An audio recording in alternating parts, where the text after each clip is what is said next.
And another prediction that Rasulullah ﷺ made was that about the dressing of women.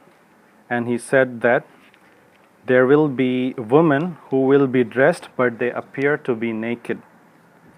And these will be the people who will not enter paradise, and they will be the people who will not smell even the odor or the fragrance of Jannah. And they will be, Jannah is actually, even if you don't enter Jannah, you can smell the beautiful fragrance much, much away, far away. So that's the special thing about Jannah. But these kind of women will not be able to smell that. So this is a very serious thing, and unfortunately, I don't have to go into a lot of details. You know it very well, that how our society is, modern world today, how the dressing, how woman is considered, and the amount of skin that a woman shows, it is considered beauty, unfortunately. And that has changed. It has become like a common culture now.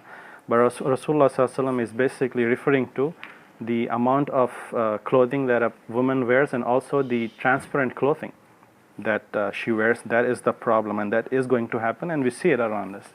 So that prediction became true, and in the previous days this was considered like the days of scholars, Sahaba radiallahu anhu. Nobody could imagine that this time would come.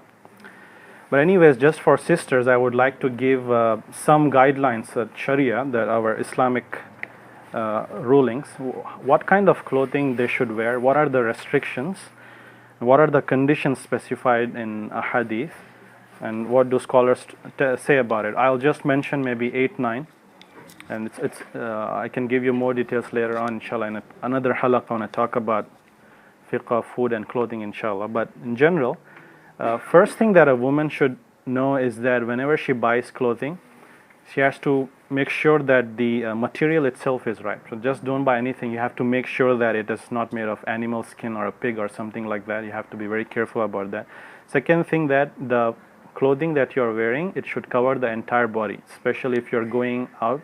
And even in your household, you can show the your jewelry, the area, your jewelry to your family members. That is fine. But again, another restriction that you have is that it should not be transparent, should not be see-through clothing, and it should be loose, it should not be tight. That's another thing. And other scholars also mention that your clothing should not be eye-catching. So if you go out, it should not be eye-catching for people. Even if you wear a jilbab, people should not say that, oh, look what a beautiful jilbab that is. That's the whole point of hijab is lost there, right? Is it? So that should not be there. And another thing that scholars said, that women, when they wear clothing, it should not resemble the clothing of men. It should not resemble the clothing of men. Specifically, the scholars say that if something is very specifically made for men, like for example, a tie, right? A tie is only worn by men. And woman wearing a kufi, for example, that's again something, a cap, so that is something again specific for men. And again, things go by culture.